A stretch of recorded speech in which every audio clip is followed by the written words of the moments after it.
Praise the lord. मसीह यीशु के नाम में आप सबकी सलामती हो। खुदावंद आप सबको बहुत बरकत दे। आमीन। जैसे आप सब जानते हैं कि हमने एक सीरीज़ शुरू की थी, पैराबल्स ऑफ द किंगडम, मतलब बादशाही की तमसीलें। तो उसका पहला हिस्सा हमने सीखा था और आज जो है हम उसका दूसरा हिस्सा सीखेंगे। तो parables of the kingdom part 2।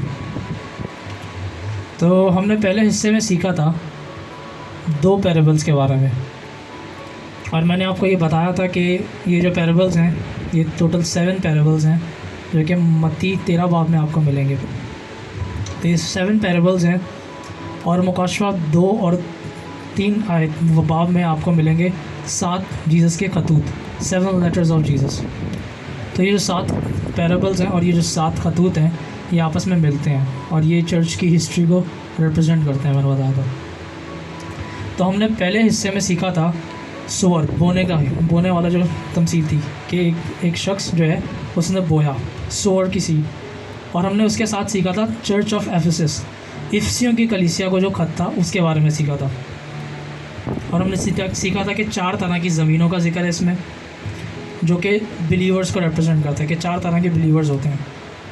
और हमने देखा था कि कैसे शुरू का जो कलीसिया थी उसका डिक्लाइन हुआ, मतलब वो कैसे गिरी, आहिस्ता आहिस्ता वो रूहानी तौर पे गिरते गए, decline of the early church. और हमने ये देखा था कि उनका जो शुरुआत थी डिक्लाइन की वो था कि उनकी पहली सी मोहब्बत ख़त्म हो गई थी। और फिर हमने सीखा था व्हीट एंड टेयर्स, जो कि गंदम और जो दूसरे दाने होते हैं उनके बारे में, और कैसे हमने देखा था कि शैतान जो है वो अपना जो सीड है, अपना जो तुखम है वो चर्च में बो के गया है। और हमने देखा था कि बहुत से लोग थे स्मरना के चर्च में, हमने इसके साथ सीखा था स्मरना का जो लेटर था, चर्च ऑफ स्मरना के लिए जो खत था। और हमने देखा था कि बहुत से लोग जो थे उसमें वो शैतान के सिनेगॉग से बिलोंग करते थे, मतलब वो तालीमी जगह जो शैतान की थी, और वो चर्च के लोग थे। तो आज हम इसको आगे जानेंगे कि क्या हुआ आगे और क्या हुआ अर्ली चर्च के साथ, और वो कैसे एक बिलीवर की लाइफ रिफ्लेक्ट करता है। तो सलमान भाई हमारे लिए पढ़ेंगे मत्ती 13 बाब और उसकी 31 से 32 आयत। ये सलमान भाई। उसने एक और तमसील उनके सामने पेश करके कहा कि आसमान की बादशाही उस राई के दाने के मानद है जिसे किसी आदमी ने लेकर अपने खेत में बो दिया। वो सब बीजों से बड़ा तो है मगर जब बढ़ता है, छोटा तो है मगर जब बढ़ता है तो सब तरकारियों से बड़ा, और ऐसा दरख्त हो जाता है कि हवा के परिंदे आकर उसकी डालियों पर बसेरा करते हैं।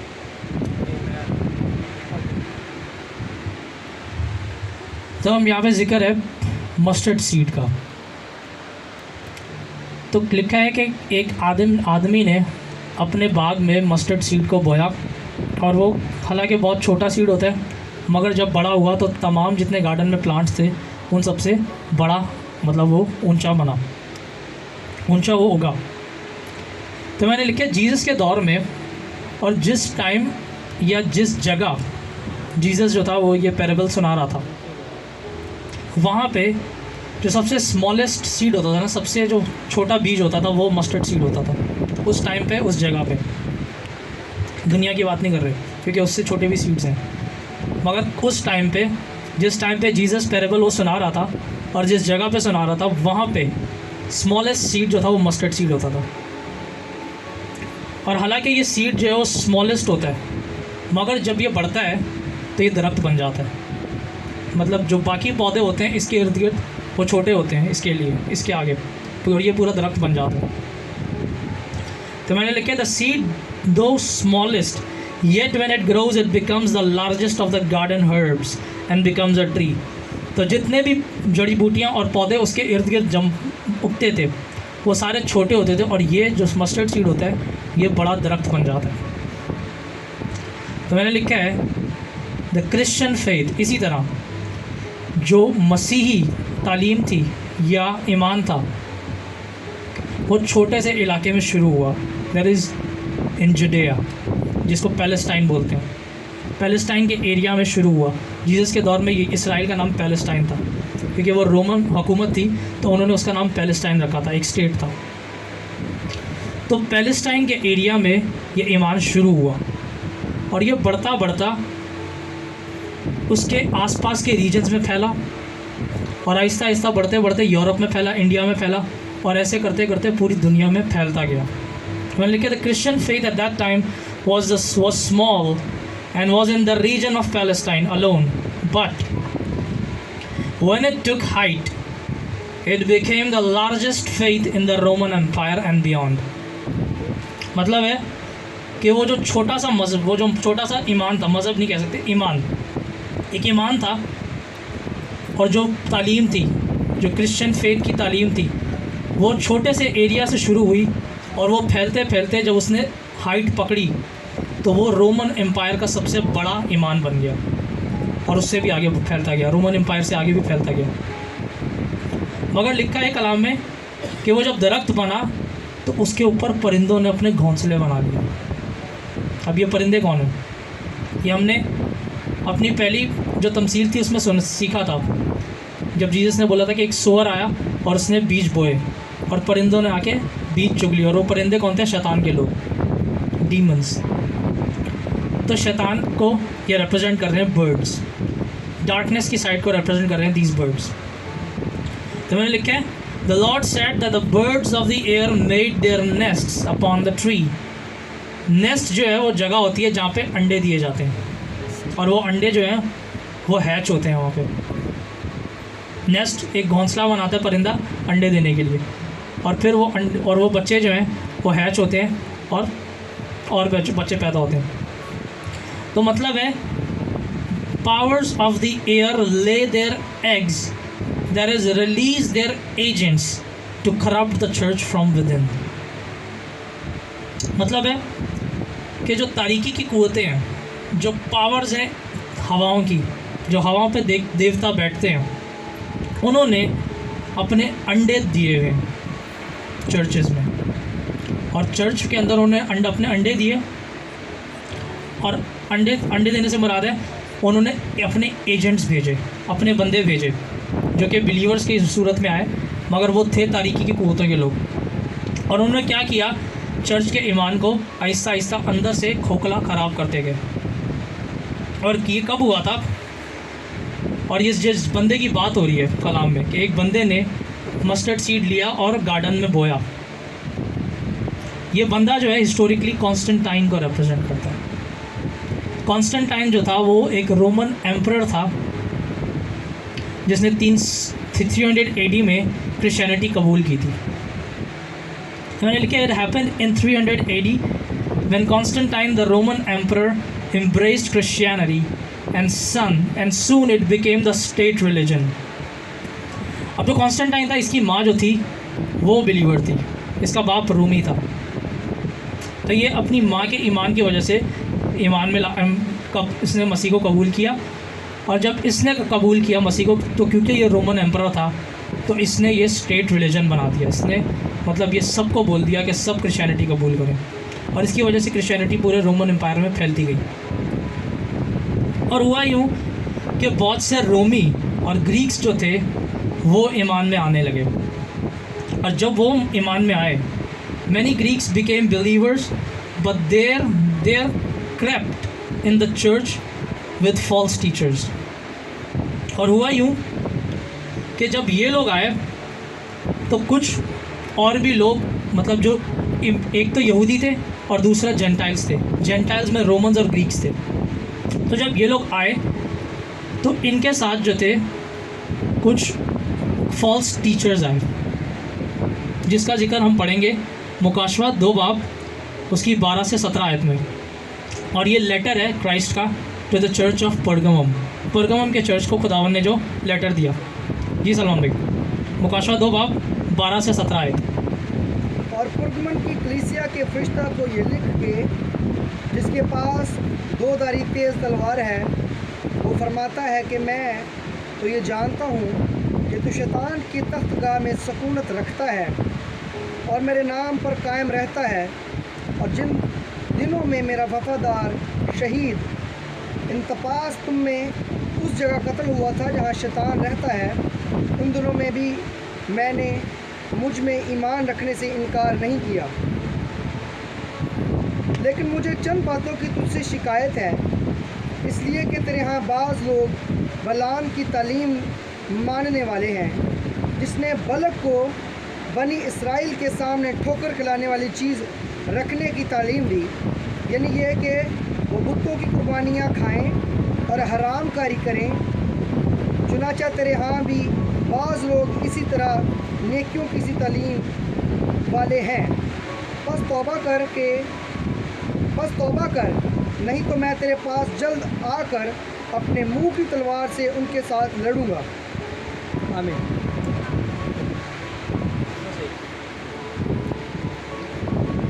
तो यहाँ पर जिक्र है बलाम का और निकोलेटन्स का।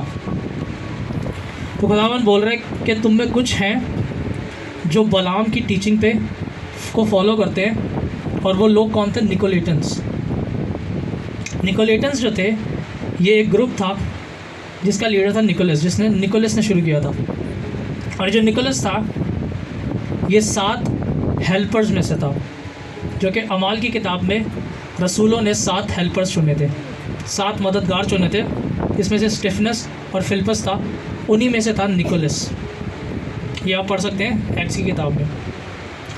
तो निकोलस जो था, ये प्रोसेलाइट था। प्रोसेलाइट का मतलब है कि ये रोमन था, ग्रीक था, और इसने यहूदियत कबूल की थी। तो इनको प्रोसेलाइट जूस बोलते थे।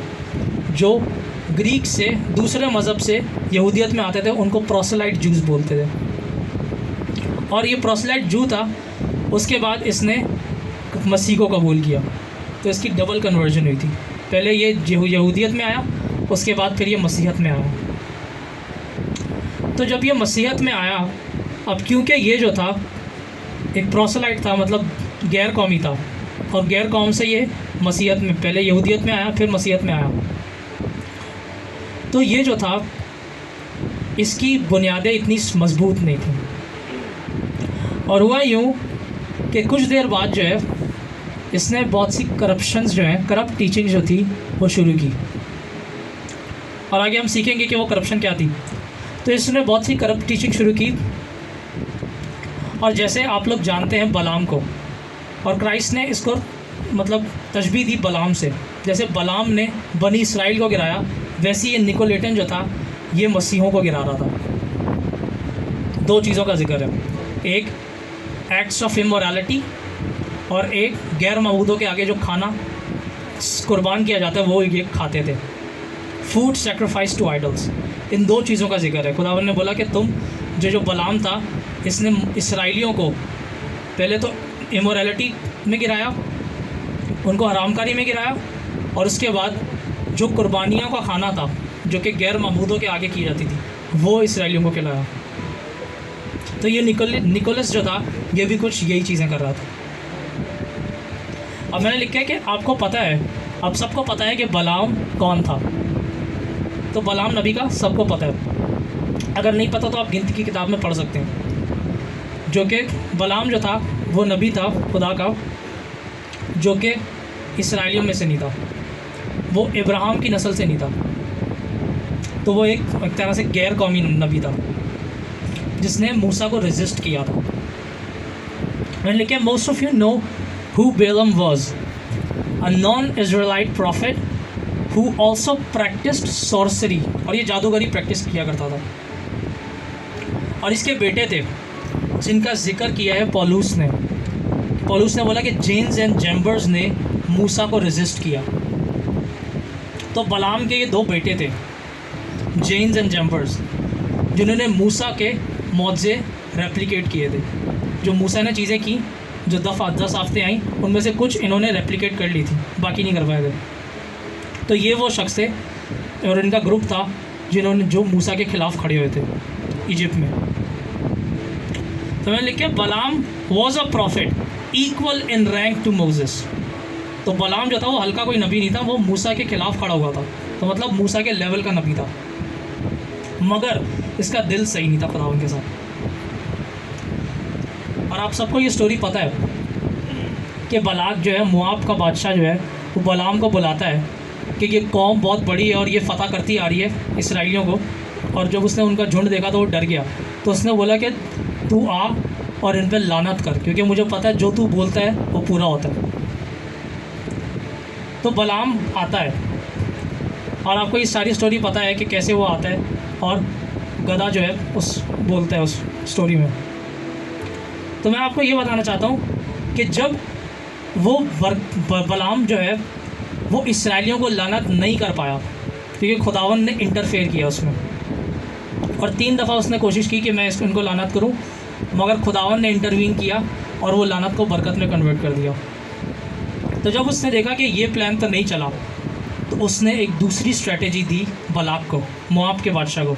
उसने बोला, मैंने लिखा, it happened when he failed to curse Israel due to God's intervention, he gave a strategy to Balak king of Moab to corrupt the Israelites from within. और उसने बोला कि क्योंकि मैं बाहर से तो अब इनको अटैक नहीं कर पाया, तो मैं इनको अंदर से अटैक करूँगा। और उसने बलाक को, मोआब के बादशाह को, एक स्ट्रेटेजी दी। और जोसेफस जो है एक हिस्टोरियन है, इजरायली हिस्टोरियन है, ज्यूइश हिस्टोरियन है। उसने अपनी किताब में ये लिखा है कि जब उसको पता चला बलाम को, और बलाम ने बलाक को जो है, जो मोआब का बादशाह था, उसको एडवाइस दी, उसको एक स्ट्रेटजी बताई कि तेरे एरिया में, तेरी कौम में जितनी खूबसूरत लड़कियाँ हैं, जितनी खूबसूरत वर्जिन डॉटर्स हैं, उनको भेज तैयार करके। उसने बोला कि उनको अच्छा तैयार करके भेज इसराइलियों के वो जो कैंप्स हैं उनमें।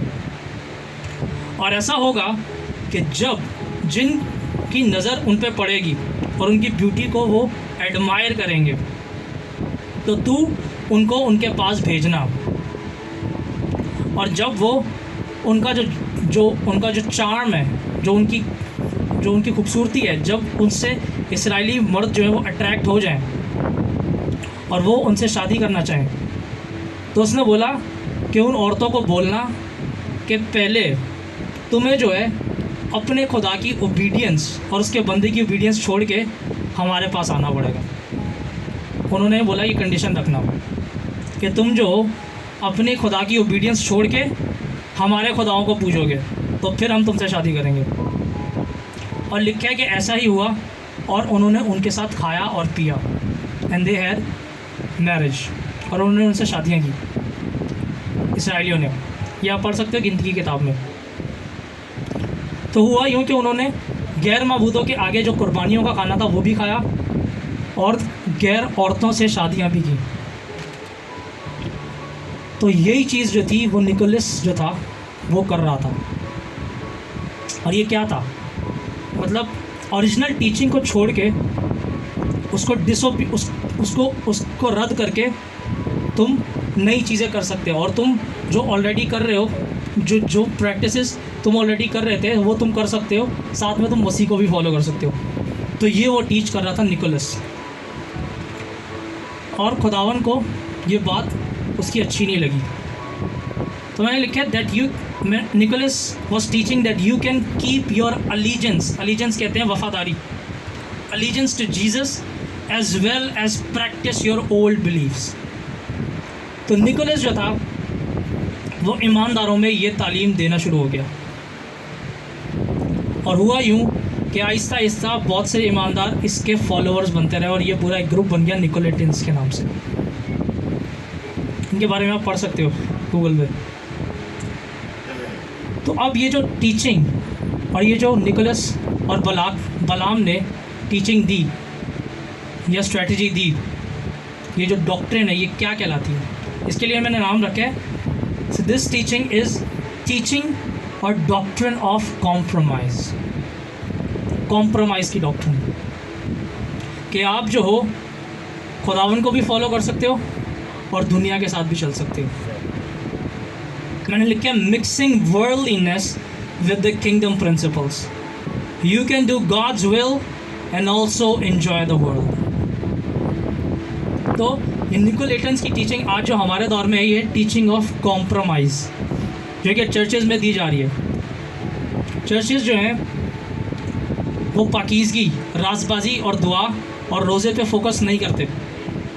वो ऊपर ऊपर की चीज़ें आपको बताएंगे और लोग जो हैं वो गुनाह कर रहे हैं और पास्टर को कोई परवाह नहीं है, वो उनको करेक्ट भी नहीं करेगा। तो ये क्या है? कॉम्प्रोमाइज़ है। चलो कोई नहीं, ठीक है, हो जाएगा।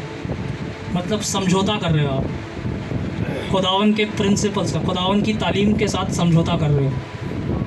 यू कैन डू इट कि आप मिक्स कर रहे हो दुनियादारी को, दुनियावी चीज़ों को और कलाम के और बादशाही के कानूनों को आप मिक्स कर रहे हो कि आप जो हो दुनिया को भी इंजॉय कर सकते हो और आप जो हो खुदावन के साथ भी चल सकते हो।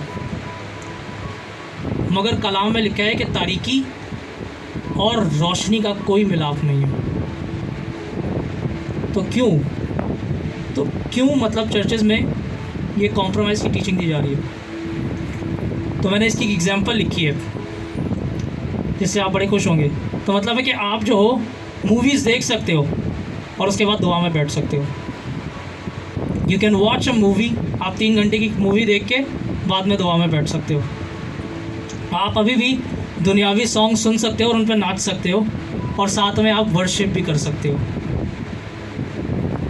और फिर सबसे मज़ेदार, आप जो हो दुनियावी इवेंट्स, शादियों और मेहंदियों पे नाच सकते हो और साथ फिर कल आप घर खुदावन के घर में आके खुदावन के लिए भी नाच सकते हो।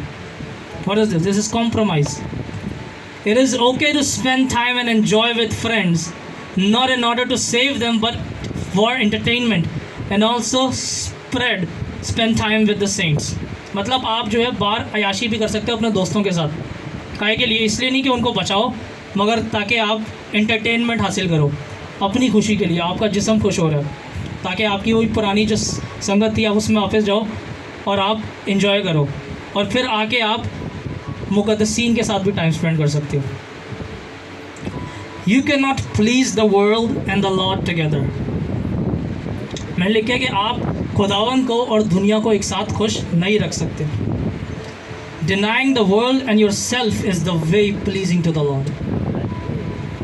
कि आप दुनिया को रद्द करो और अपने आप को रद्द करो, यही वो राह है जो खुदावन के नज़र में पसंदीदा है। और मैंने आगे स्टेटमेंट लिखी है, you can compromise your prayer life for the pleasures of the world. और आप जो है अपनी दुआ को, ज़िंदगी को कॉम्प्रोमाइज़ कर सकते हो ताकि आप दुनिया की मसरूफियात और उसके प्लेजर्स हासिल कर सको। तो मैं आप सबसे और उन लोगों से जो ये करते हैं उनसे कहना चाहता हूँ, do not compromise your destiny for the momentary pleasures of the world. मतलब ये जो दुनिया के मज़े हैं ये थोड़े से हैं। उस दिन मैं सलमान भाई से डिस्कस कर रहा था कि पैसा जो है आपको मज़ा देता है। मतलब पैसे से आप प्लेजर हासिल कैसे कर सकते हैं? आप वेकेशन पे चले गए, आपने इंजॉय कर लिया, आपके पास पैसा है, आपने एक रिजॉर्ट बुक करवाया, वहाँ पे आपने मज़े किए। मतलब पैसे से आप इंजॉय कर सकते हो, मगर वो प्लेजर थोड़ा सा है। वापस आपने उसी जगह पे आना है। जब वो ट्रिप ख़त्म होगी तो वापस आपने अपनी ओरिजिनल जगह पे आना है और फिर वही मसले शुरू हो जाएंगे। तो आपने वापस, जैसे उस्ताद ने बोला, 3.5 नंबर आना ही है। तो क्या होगा कि वही आपके मसले, वही टायर पंचर, वही आपको गालियाँ पड़ रही होंगी। तो वो प्लेजर जो था वो थोड़ी देर का था, 1 घंटे का या 2 दिन का या 1 हफ्ते का, मगर वापस आपने उसी डिसऑर्डर में आना है। तो इसीलिए जो प्लेजर दुनिया देती है वो थोड़ा सा है, वो टेम्परेरी है, वो ख़त्म हो जाएगा।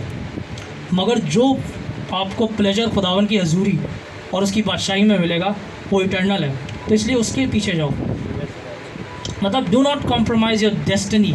आपकी डेस्टिनी क्या है? यही है कि आपने बादशाही में जाना है, तो उसको कॉम्प्रोमाइज़ मत करो।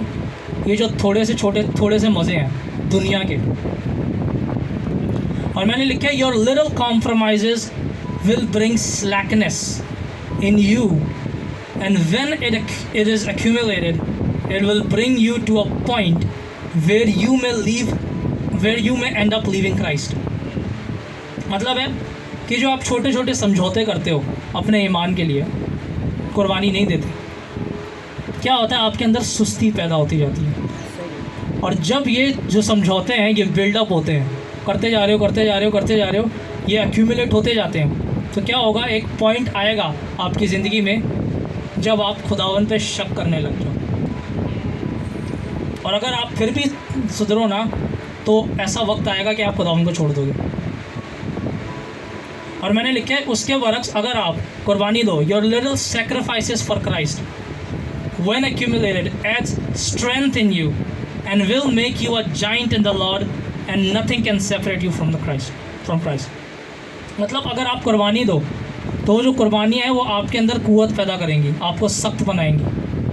सख्त इन अ सेंस मतलब आप स्ट्रॉन्ग रहोगे, जितनी मुश्किलात आ जाए आप नहीं हटोगे खुदावंद के राह से, तो आप स्ट्रॉन्ग बनते जाओगे और ऐसे बन जाओगे कि भले मौत आए भले कुछ भी आए आप खुद क्राइस्ट को नहीं डिनाई करोगे।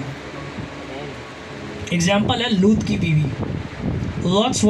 लॉट्स वाइफ कॉम्प्रोमाइज लाइफ जी रही थी।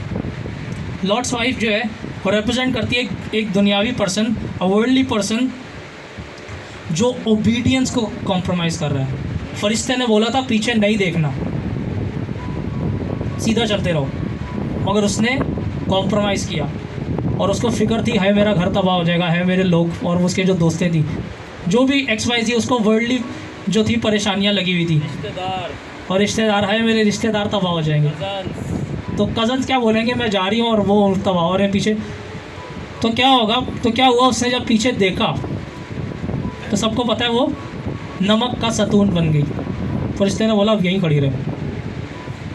The angel commanded nobody look behind, walk straight, but she compromised obedience. तो ये क्या है कि आप जो हो खुदावन के लिए अगर दुनियावी चीज़ों को कॉम्प्रोमाइज़ करते हो तो एक वक्त आएगा कि आप लूत की बीवी जैसे बन जाओगे। मतलब आप एक स्टैटिक पॉइंट पे आ जाओगे जब आपके लिए कुछ भी नहीं हो सकता। और वो जो पत्थर था, वो जो सतून बनी थी, अगर उस पर हथौड़ा पड़ता तो वो पूरा टूट जाता। She was dead. मतलब है कि आप रूहानी तौर पे बिल्कुल मर जाओगे। तो डोंट डू इट। और फिर मैंने कुछ चीज़ें लिखी हैं उन सब के लिए जो ये करते हैं। तो मैंने लिखा है, if you are a wife do not compromise your destiny for the sake of your husband if he doesn't support you. मतलब अगर आप बीवी हो या आप हस्बैंड हो तो अपनी डेस्टिनी को कॉम्प्रोमाइज़ मत करो अपनी बीवी या हस्बैंड के लिए, अगर वो आपको सपोर्ट नहीं कर रहा आपकी खिदमत में। लीव इट, उसको अपने हाल पे छोड़ दो। दुआ करो, अगर वो नहीं मानता तो छोड़ दो। खुदावन के लिए कॉम्प्रोमाइज़ मत करो। और फिर आगे मैंने लिखा है, if you are a mother don't compromise because of your child. अगर आप एक माँ हो तो अपने बच्चे की खातिर कॉम्प्रोमाइज़ मत करो। अगर बच्चा नहीं चलना चाह रहा खुदावन की राह पे, उसके लिए दुआ करो और उसको छोड़ दो। आप क्यों खिदमत स्टॉप कर रहे हो। और फिर मैंने आगे लिखा है, if you are a father, अगर आप एक बाप हो, do not compromise because of your family. मतलब घर चलाने के लिए खुदावन को क्यों छोड़ दो। घर तो चलता रहेगा और हर कोई चला रहा है। तो आप अपनी परफेक्ट विल को मत कॉम्प्रोमाइज़ करो इस चक्कर में कि है मेरे पे जिम्मेदारी है फैमिली की। Don't do it. और फिर मैंने लिखा है, इफ़ यू आर अ सन और a daughter don't compromise because of your parents. अगर माँ बाप नहीं चल रहे खुदावन के साथ तो ठीक है, छोड़ दो, उनके लिए दुआ करो और खुदावन उनको संभालेगा। आप अपनी डेस्टिनी कॉम्प्रोमाइज़ मत करो। और आखिर में, अगर आप एक शागिर्द हो, if you are a disciple don't compromise because of your master. अगर आपका जो खादिम है, आपका जो मेंटोर है, अगर वो सही राह पे नहीं चल रहा और वो आपको रोक रहा है बादशाही में जाने से, तो उसको छोड़ दो, मत कॉम्प्रोमाइज़ करो। क्योंकि सलमान भाई आगे बढ़े, जो गालिब आएगा यही कद जो गालिब आएगा मैं उसे पोशीदा मन में से दूंगा और एक सफ़ेद पत्थर दूंगा। उस पत्थर पर एक नया नाम लिखा हुआ होगा जिसे उसके पाने वाले के सिवा कोई ना जानेगा। तो लिखा है कि जो गालिब आएगा। अगर आप खुदावन के लिए कॉम्प्रोमाइज़ नहीं करते तो रूह तुमसे कहता है he who overcomes, I will give him the hidden manna. 3 चीज़ें दी जा रही हैं, इसमें से हम एक सीखेंगे, 2 को अभी हम आगे सीखेंगे थोड़ी देर बाद। तो पहला है हिडन मैना। खुदावन बोल रहे हैं कि जो गालिब आएगा, जो निकोलेटेंस की टीचिंग से निकलेगा बाहर और कॉम्प्रोमाइज़ नहीं करेगा राइचियसनेस मेरे लिए, खुदावन बोल रहा है कि मैं उसे पोशीदा मन्ना में से दूंगा, हिडन मैना। और हमें पता है मन्ना मैना जो थी वो क्या था? वो फरिश्तों का खाना था जो कि खुदावन ने इसराइलियों को दिया बियाबान में।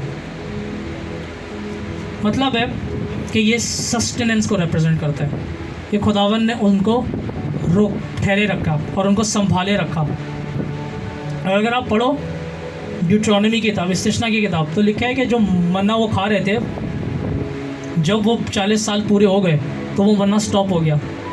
और लिखा है कि उनकी सेहतें ख़राब नहीं हुई जब तक वो मन्ना खा रहे थे, उनकी जो नीचे जूतियाँ थी वो ख़राब नहीं हुई, उनके कपड़े ख़राब नहीं हुए। मतलब क्या था? सुपर नेचुरल सस्टेनेंस को रिप्रेजेंट करता है ये मन्ना। मतलब जहाँ उम्मीद ही नहीं है कि कुछ मिलेगा, वहाँ से खुदावन देता है। Where there is no chance of providence, the lord provides, that represents manna. तो मतलब है कि खुदावन जो है आखिरी दौर में आपको संभाले रखेगा। The Lord Jesus said, I am the true bread that came down from heaven. तो वो जो हकीकी रोटी है वो आपको संभाले रखेगा। So that bread of life will sustain you by providing you when you lack, जब आपके पास कमी होगी, जब कुछ भी नहीं होगा और आप परेशान होंगे कि खुदावन कैसे होगा, तो रूह बोलता है कि मैं दूंगा। वेट।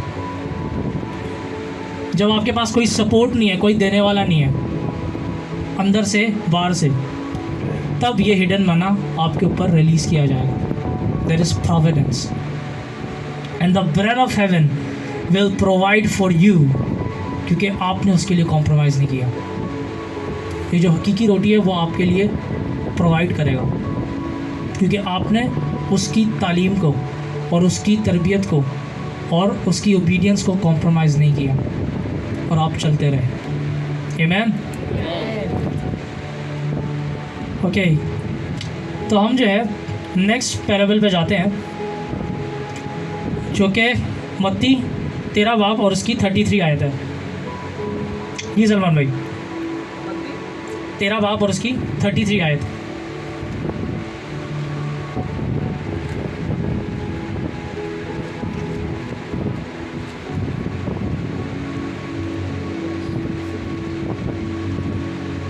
उसने एक और तमसील उनको सुनाई कि आसमान की बादशाही उस खमीर की मानद है जिसे किसी औरत ने लेकर 3 पैमाना आटा में मिला दिया और वो होते होते सब खमीर हो गया।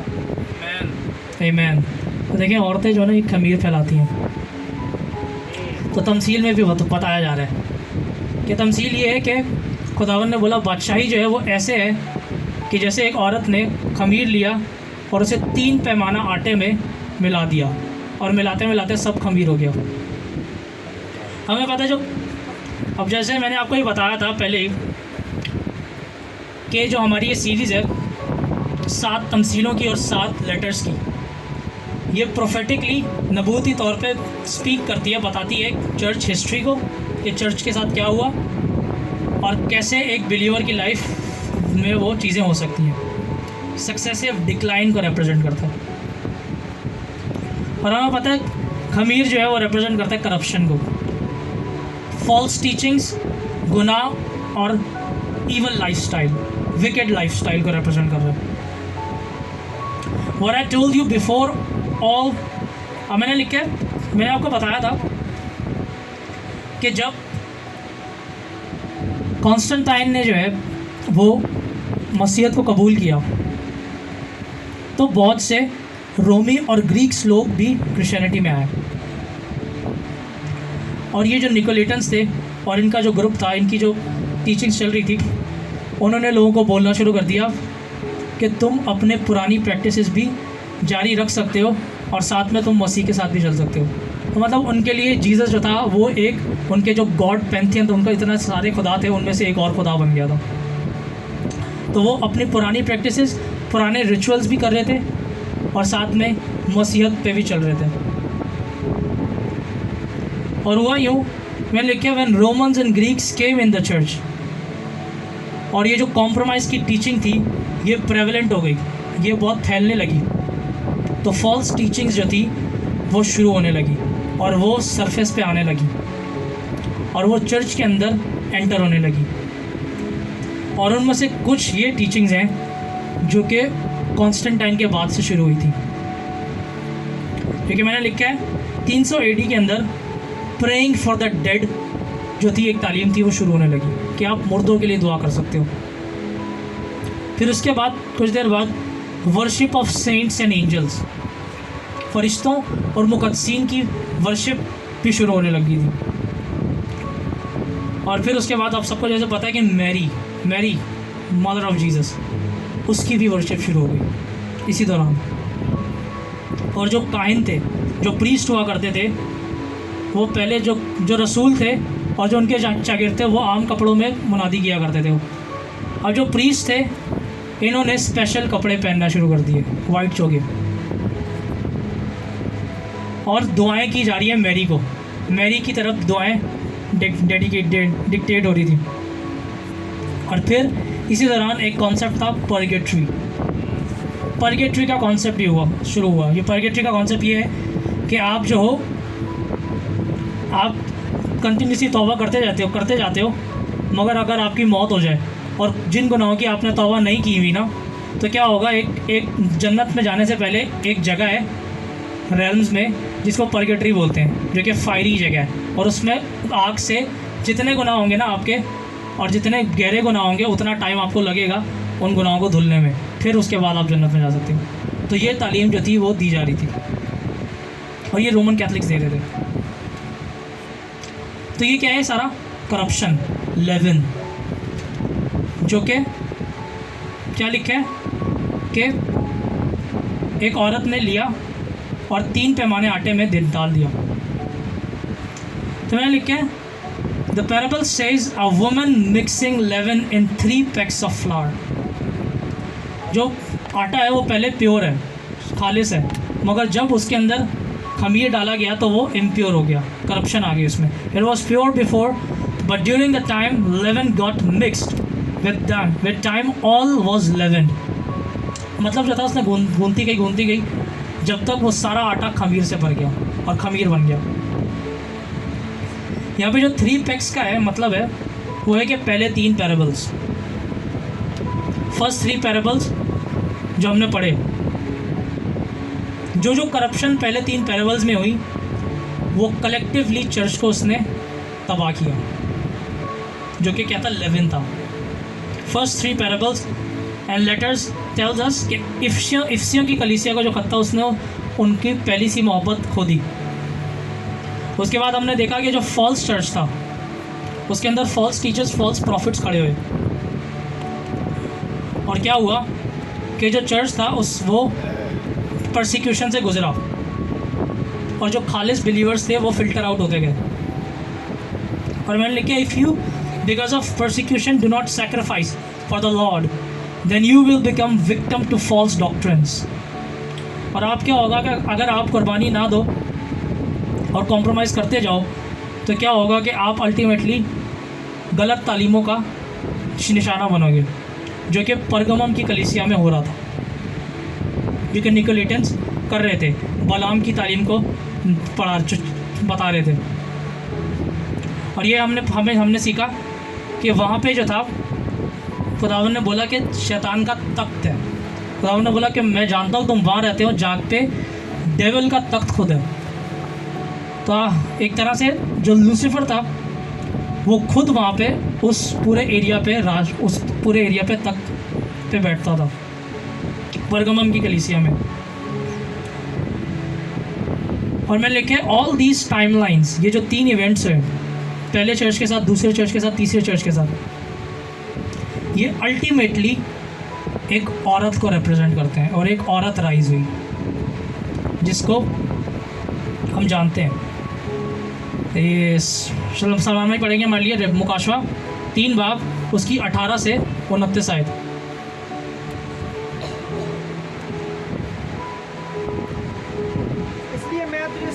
देता हूँ कि मुझसे आग में तपाया हुआ सोना खरीद ले। प्रकाशवाद 3 बाब 18 से 29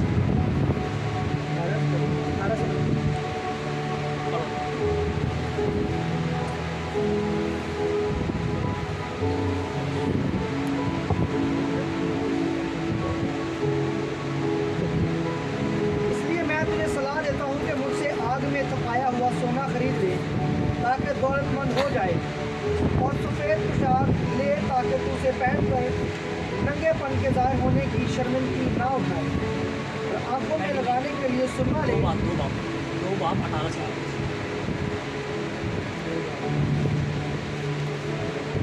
और थवातीरा की कलीसिया के फरिश्ता को ये लिख के, खुदा का बेटा जिसकी आंखें आग के शोला की मानद और पाँव खालिस पीतल की मानद है, ये फरमाता है कि मैं तेरे कामों और मोहब्बत और ईमान और खिदमत और सब्र को तो जानता हूँ, और ये भी कि तेरे पिछले काम पहले कामों से ज़्यादा है।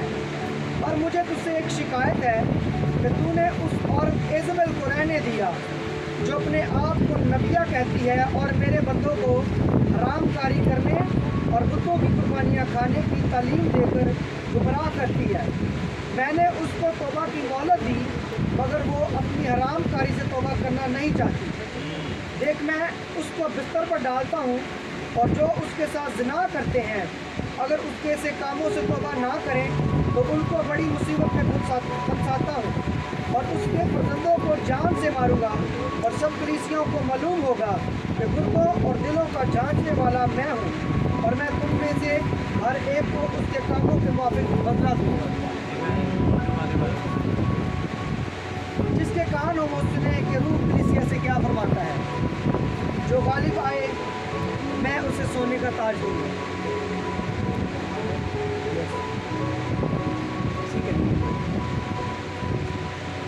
Okay okay, thanks ma'am. अच्छा, अब यहाँ पे जिक्र है, खुदावन ने बोला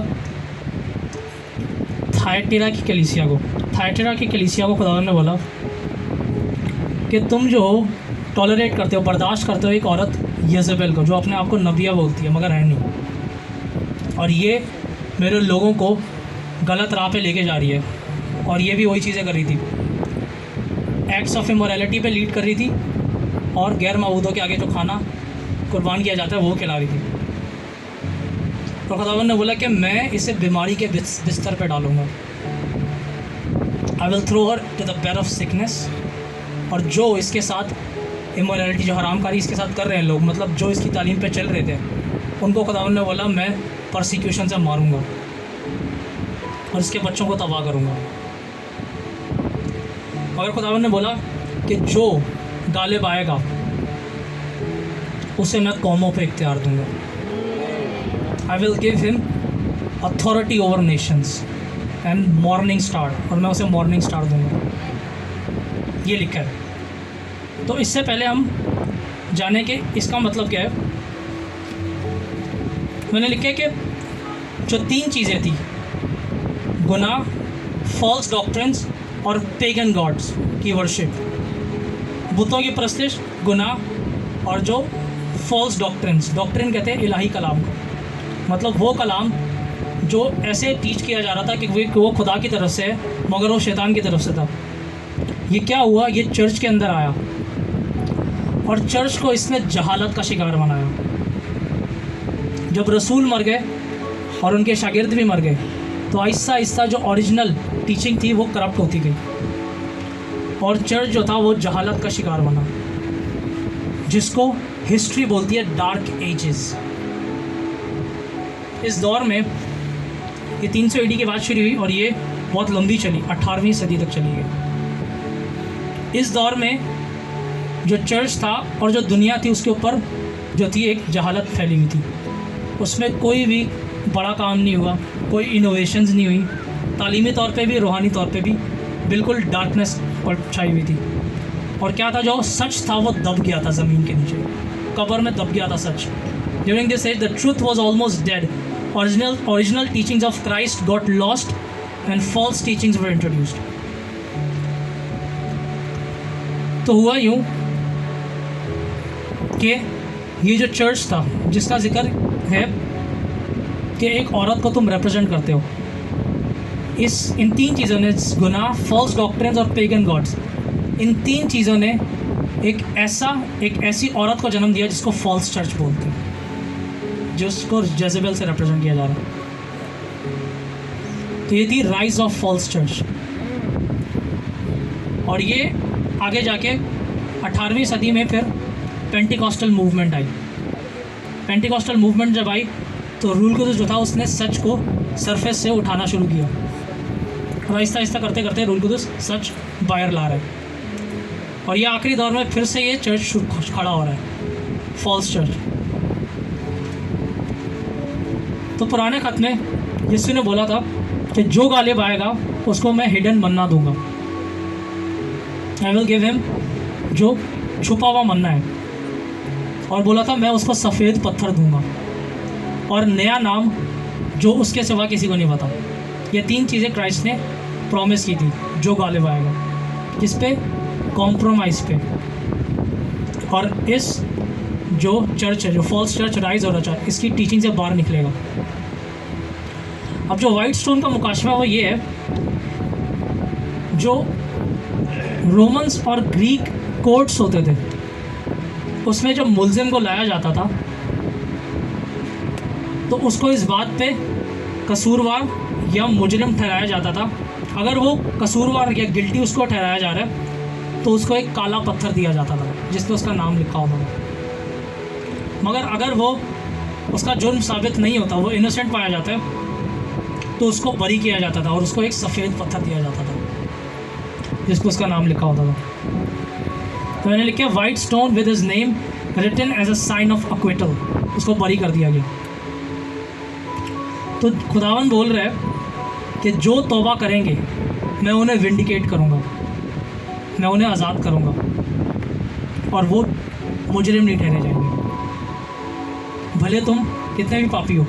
मगर अगर तुम तौबा करते हो और कॉम्प्रोमाइज़ नहीं करते और मेरे साथ वफादारी से चलोगे तो तुम बरी किए जाओगे और तुम मुजरिम नहीं ठहरोगे। और इसका और गहरा मुकाशवा ये है, अगर आप ये 3 चैप्टर्स पढ़ें, आइज़िया 62 वर्स 2, आइज़िया 65 वर्स 15 एंड आइज़िया 56 वर्स 5, इसमें लिखा है, आइज़िया 65 में लिखा है वर्स 15 में, मैं इंग्लिश में पढ़ूंगा और उसको एक्सप्लेन करूंगा। You will leave your name, wicked ones की बात हो रही है,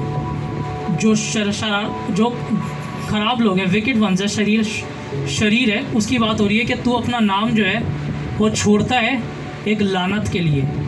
you will leave your name for a curse to my chosen ones and the Lord God will slay you. खुदावन बोल रहा है कि जो शरीर है वो अपना नाम छोड़ता है लानत के लिए, और खुदावन कह रहा है कि मैं तुझे तबाह करूँगा, but my servants will be called by another name. तो खुदावन बोल रहा है मगर जो मेरे खादिम हैं, जो मेरे लोग हैं, वो नए नाम से जाने जाएंगे। और अगर आप पढ़ो आगे आइज़िया 61 और 62, ये दोनों चैप्टर्स पढ़ो, तो आपको पता चलेगा कि इसमें बात हो रही है एक रास्तबाज नस्ल की जो खड़ी हो रही है। लेकिन you will find a righteous generation rising up, जो मातम कर रहे हैं सिय्योन के लिए, who mourn for Zion, and these are those who will rise up for righteousness, sons of Zion who will inherit Zion। आइज़िया 61 और 62 आप गौर से पढ़ें तो आपको मिलेगा कि एक नस्ल खड़ की बात हो रही है जो मातम कर रही है। खुदावन ने बोला कि तुम जो मातम करते हो सिय्योन के लिए, तो तुम परेशान मत हो। खुदावन उनको तसल्ली दे रहा है। और ये वो लोग हैं, आगे लिखा है कि ये खुदावन बोल रहा है कि मेरी रास्तबाजी को शो करेंगे, ये डिस्प्ले करेंगे दुनिया के सामने मेरी रास्तबाजी। और ये सिय्योन के बच्चे हैं जिनके बारे में लिखा है आइज़िया 61 वर्स 4 में। मैं इंग्लिश में पढ़ूंगा और उसको एक्सप्लेन करूंगा। लिखा है कि ये जो नस्ल खड़ी हो रही है, रास्तबाज नस्ल, सिय्योन के बच्चे, they will build up the ancient ruins, they will raise up the former devastations, and they will repair the ruined cities, the desolations of many generations। खुदावन बोल रहा है कि जो तबाह किए हुए रास्ते थे, जो तबाही थी पुराने दौर की, वो इसको सही करेंगे। जो रास्ते थे, जो शहर तबाह हो गए, ये उनको ठीक करेंगे। डेसोलेशन बोलते हैं उजाड़पन। खुदावन बोल रहे हैं जो सालों का, जो नस्ल दर नस्ल उजाड़ा चलता आ रहा था, ये उसको ठीक करेंगे। मैंने लिखा this generation will rebuild the ancient ruins, devastations and cities that laid waste for many generations। और मैं आपसे कहना चाहता हूँ, ये नस्ल आप हो। You are that righteous generation that is rising in Karachi। मतलब दुनिया में और भी हैं, मगर कराची में आप लोग को खुदावन खड़ा कर रहे हैं। रास्तबाज नस्ल जो खुदावन की रास्तबाजी को रिप्रेजेंट करेंगे दुनिया में, और सयून के बच्चे जो सयून को इनहेरिट करेंगे। तो मैंने लिखा हु विल ब्रिंग बैक, हम वो नस्ल हैं जो ओरिजिनल टीचिंग, पुरानी और नई तालीम को वापस लेके आएंगे। Who will bring back the old and new teachings, the devastation that religion, जो मज़हब और तारीकी की ताकतों ने जो मज़हब थोपा हुआ है दुनिया पे, जो क्रिश्चियनिटी का मज़हब बनाया हुआ है, हम उसे वापस बादशाही में लेके आएंगे। That is devastation that religion has done to nations, they will restore and bring back the order of the kingdom। हम बादशाही का कानून, बादशाही का ऑर्डर वापस लाएंगे। और मैं आपसे सच कहता हूँ, we will bring back the order of ministry back। जो खिदमत है कैसे की जाती है, हम वो सिखाएंगे। We will bring back the order of marriage। हम शादियों का ऑर्डर वापस लेके आएंगे कि शादियाँ कैसे की जाती हैं और कैसे निभाई जाती हैं। We will bring back the order of prayer back। हम इनको सिखाएंगे नाइट प्रेयर्स कैसे की जाती है। We will teach how prayer, fellowship, खुदावन के साथ कैसे मिला जाता है। And we will bring back the ways of the Lord back। हम खुदावन की राहें वापस लेके आएंगे। और अगर आपको मैं और गहरा बताऊं, तो रूल कुदस ने मुझे यूँ सिखाया कि जो पत्थर है, अब खुदावंद बोल रहे हैं मैं तुम्हें सफ़ेद पत्थर दूंगा, उस पर तुम्हारा न्यू नेम होगा। जो पत्थर है वो एक रॉक जो है वो बड़ा होता है, जो स्टोन है वो उस पत्थर रॉक का एक फ्रैगमेंट होता है। और दानियल की किताब बताती है कि आसमान से एक पत्थर आया जिसको इंसानी हाथों ने नहीं काटा था, लेकिन वो पत्थर आया और उसने स्टैच्यू को तबाह किया और दुनिया पे फैल गया। ये किसको रिप्रेजेंट करता है? खुदावन की बादशाही को, क्राइस्ट की किंगडम को रिप्रेजेंट कर रहा है। तो खुदावन बोल रहा है कि जो रॉक है, जो मेरी बादशाही है, उसमें से मैं तुम्हें कुछ हिस्सा दूंगा, जो स्टोन को रिप्रेजेंट कर रहा है। तो स्टोन जो है वो रॉक का एक फ्रैगमेंट होता है, और out of the larger rock खुदावन बोल रहा है मेरी बड़ी बादशाही में से मैं तुम्हें एक हिस्सा दूंगा। जो कि आगे हमने खत में पढ़ा कि जो गालिब आएगा वो कौमों पे हुकूमत करेगा। तो खुदावन बोल रहा है I will give you authority over Nations. Different Nations पे डिफरेंट लोगों को हुकूमतें दी जाएंगी। और खुदावन बोल रहा है कि जो गालिब आएगा मैं उसे अपनी बादशाही में से हिस्सा दूंगा और उसे नया नाम दूंगा। और रूल कुदस ने मुझे सिखाया कि जब खुदावन की 1000 साल बादशाही आएगी तो उसमें जिस बंदे को जो काम आता होगा फिज़िकल दुनिया में आप जो काम करते होगे, जिसमें आप माहिर होगे, बादशाही में खुदावंद उसी काम को इस्तेमाल करेगा और वो अपनी एबिलिटीज़ देगा आपको, और आपको उस काम से पहचाना जाएगा। मतलब आपका नया नाम होगा, खुदावंद आपको एक नया नाम देगा और अपनी बादशाही में नए नाम से पुकारेगा। आमीन। तो अब हम इसका खुलासा सीखते हैं। मैंने लिखा है कि ये कैसे एक ईमानदार की ज़िंदगी को रिप्रेजेंट करता है। अच्छा बीज, गुड सीड जो है, जब वो बढ़ना शुरू होता है और एक पॉइंट ऐसा आता है कि एक शख्स है, उसकी खिदमत चल रही है और अच्छा चल रही है, तो वो खिदमत में इतना मसरूफ़ हो जाएगा कि वो पहले जितना खुदावन को वक्त नहीं दे पाएगा, तो क्या उसकी पहली सी मोहब्बत आहिस्ता आहिस्ता कम होती जाती है। और क्या होता है, परसिक्यूशन तो ऑलरेडी चल रही होती है, persecution keeps following you, and if your prayer and consecration continues to get compromised, then false doctrines will get injected in you by the voice of strangers. तो क्या होगा अगर आपकी दुआ और कॉन्सिक्रेशन जो है, अलगपन जो है आपका, जो आप अलग अपने दुनिया से किया होता है, वो अगर कॉम्प्रोमाइज़ होना शुरू हो जाए और आहिस्ता आहिस्ता होना शुरू हो जाए और चलता रहे, तो क्या होगा कि आप बेगाना की बातों पे अमल करने लगोगे, क्योंकि आपको वैसे रुल कुदिस की आवाज़ अब नहीं आ रही, तो आप जो भी आवाज़ आ रही होगी उस पर अमल करना शुरू हो जाओगे। And if you continue in this life style under the influence of false teachings, तो क्या होगा, आप फॉल्स चर्च के इन्फ्लुएंस में आ जाओगे अल्टीमेटली, जो कि आखिरी दिनों में खड़ा हो रहा है और ऑलरेडी हो चुके हैं। आहिस्ता आहिस्ता इसकी जड़ें मजबूत होती जा रही हैं। मैंने लिखा है, you will become part of the false church that is rising in the last days.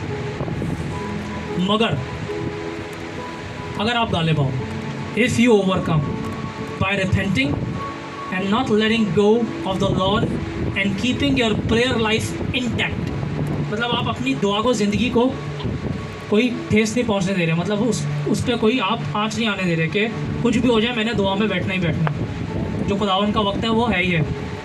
अगर आप कॉम्प्रोमाइज़ नहीं करते और आप खुदावन की साथ चलते जाते हो, तो क्या होगा, खुदावंद आपको हिडन टीचिंग्स देगा, और जो फॉल्स टीचिंग्स चल रही हैं खुदावंद आपको उनकी सच्चाइयाँ बताएगा। He will give you secrets behind those teachings, और आप कौमों पे हुकूमत करोगे, executing justice of the Lord. You will execute justice of the Lord.